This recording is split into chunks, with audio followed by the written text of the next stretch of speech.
Good day, everyone. We are now here at the house of Pastor Wong, and today we will be experiencing a very nice people, a very nice guest, which is a very missionary-minded pastor, and this is Pastor Wong. Um, Pastor Wong, good day. We are Hello. glad to be here in your home. It's because this is our first time to have an interview with you, especially when it comes of the cross-cultural religion, right? So, I would like to introduce myself first. I am Brother Joey Castor, and I have here interviewer Brother Gobin Rao Kunarasyo and Pastor Tak Ing Wong from Malaysia. Malaysia. Okay, all of us are here in the Philippines, specifically here in the Heartland home. So let us start with our first interviewer, Brother Gobin. Okay, so the first question that we're going to ask Pastor Wong is what is the best method for you when it comes to cross cultural religion? For my understanding about the cross-cultural religion, is to always be open-minded. And usually, when I come across with different religion, I will not showing the face that I know everything. I always, I can say, pretend that to be very open. And by the conversation, actually, usually the conversation I will be keep asking question. I think this will be the very good method for me. I will not teach you what is my religion. I will not showing you what is the best of our religion. Instead of doing that, usually I will keep asking the question and make them think their own religion and what is the problem behind. Later, if I see any room for me to sneak in, then it's time for me to share my religion. Actually, yeah. That's my method. Wow, Yeah. very nice. So very nice method na. Just pretending yourself that you don't know nothing about. Yes. Uh, for example, one time when I visit one of the uh, person from Taoism, because my background is a Taoism background, and also because I'm a Chinese, I'm a Malaysian Chinese, and we knew a lot of people from Buddhist background as well. That's why when I come to talk with them, I will not first thing never mention this religion is from Satan. So I will say something good about you. I said it is so good about Buddhism, so good about the Taoism, because I try to look at the perspective. There are very positive things about their religion. Otherwise, would not be so many people believe in that. So that is how we generate or start out with our conversation. But later, I will keep asking questions. Yeah. So keep on asking will do, right? Yes, respecting their religion first, then keep asking questions. I think will be helpful. It's a very nice strategy, my friends.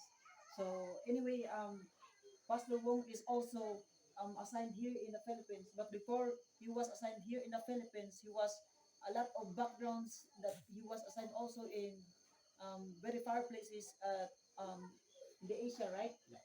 So um, our guest, my friends, is he has a lot of experiences when it comes to the ministry. But let us ask him also because we don't know about the feeling of being assigned into one place to another place, right? Mm-hmm. So especially you are here in the Philippines, which is um, not familiar, not comfortable with your situation because this is not your country, and also the language barrier are here, right?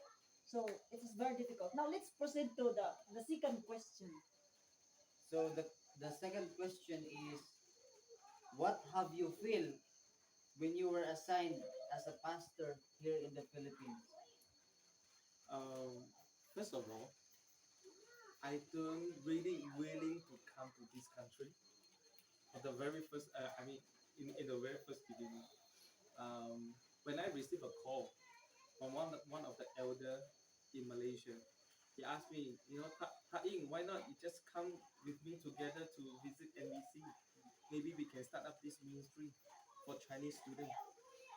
When I first came, I looked around compared to where I'm come from a country, from where I used to live in Taiwan. It's a very comfortable life. When I came here, I said, it's, it's out of my expectation. And in the same time, I got another 6 different calls from different ministry, different places, from Hong Kong, China, Singapore, Canada, USA, to run the Chinese churches. So I'm expecting to become a better life. And also, some of them call me to join the union. So after union will be division and so on. So maybe some of the pastor have this kind of thinking that will be better life after this. But when I first came here, I didn't expect that it's look like this. But and I feel the very strong impression to stay. And I called my wife that time, and my wife picked up the phone, and I tried to explain to her everything about here, and it's not so good. Then my wife, in another side, in the phone, she told me, darling, it's okay. As long as we can serve God, anywhere, any country is fine for me.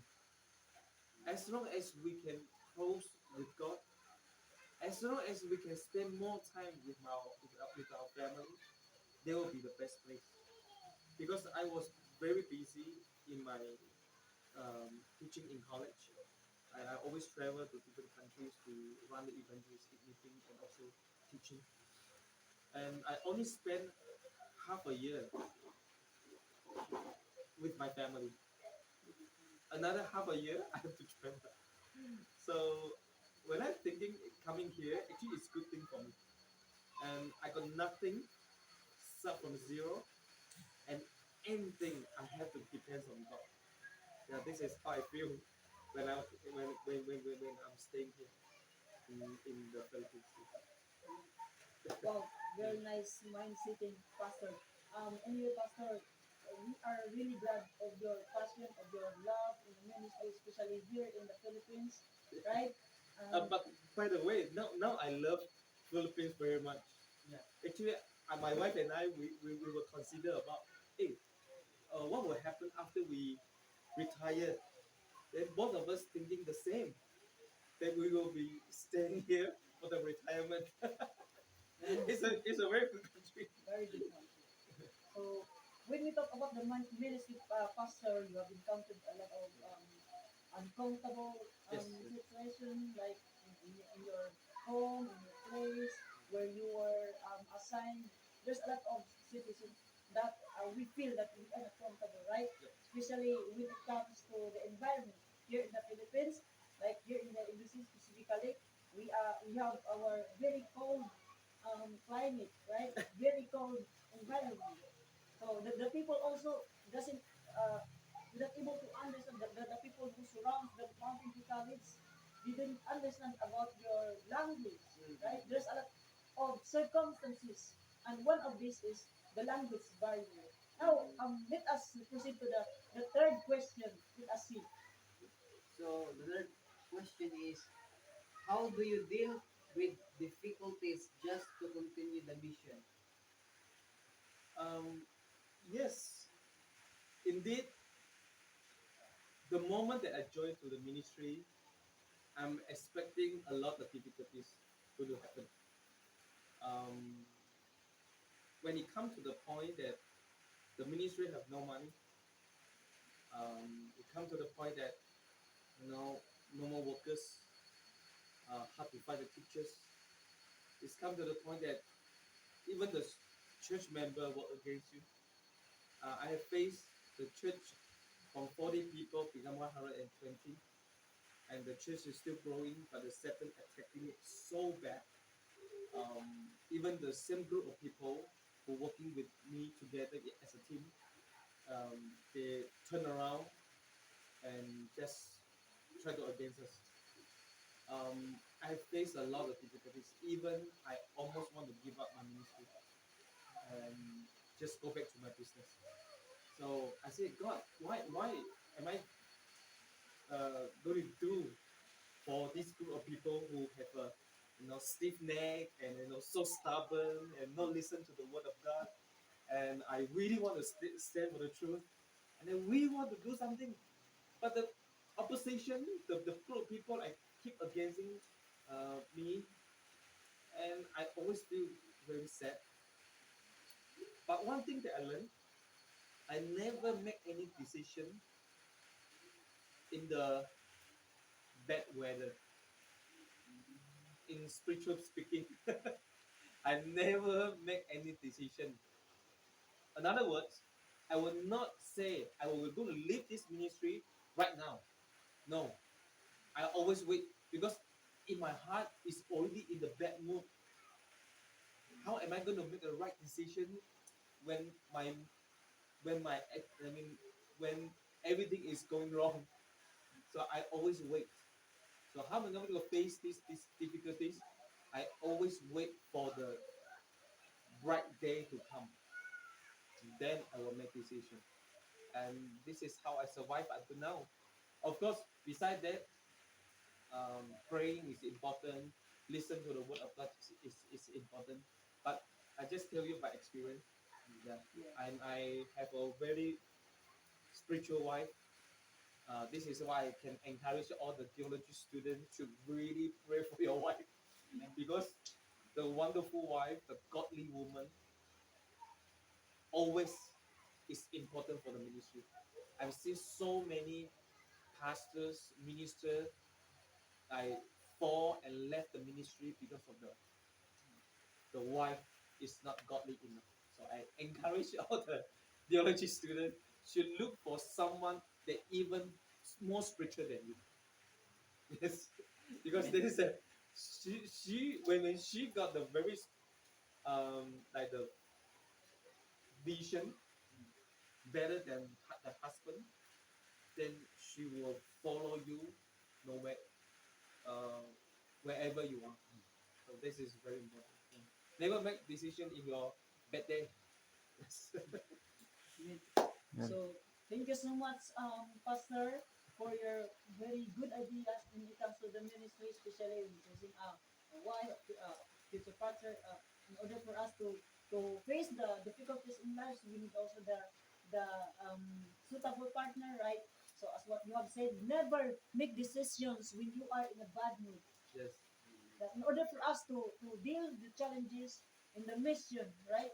Because there's a lot of times we feel, oh, what's this? Sometimes if we face difficulties in our mission field, sometimes we feel heartaches, right? We are not what's this? Our mind is not here to decide, Yep. but we need to um uh to have a clear mind first before we decide in order for us to deal the difficulties in Yes. our ministry. If, So thank you so much, even Pastor.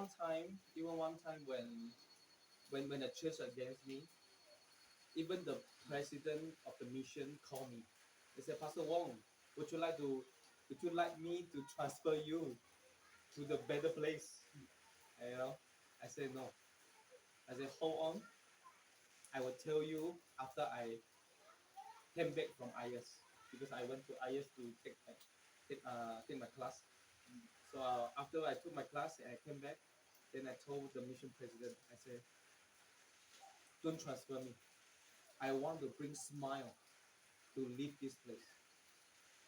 And there's a long story behind, but anyway, I always want to finish with a beautiful ending in any church. So yeah, this is my philosophy to run the church. So thank you so much, Pastor. Once again, we are really glad, we are happy to have Thank you. that very memorable things that we had glimpse in the ministry in our future as a young pastor today. We have learned also from your experiences, especially the ideas and the cross-cultural, how to approach people, how to deal with people in order for us to bridge the gospel, right? So thank you so much for that, Pastor. I hope this is not the last time we Yeah. will meet. There's a lot of time because the Mountain Develop is a small place in order for us to meet each other. So later on, we will meet again and we will learn something from you again. Yes. Yes. So I hope you can teach in the School of Theology department. Yeah, So can invite me as a guest speaker if you want to. yeah, we will really invite you, especially in the Master Guide Club anyway.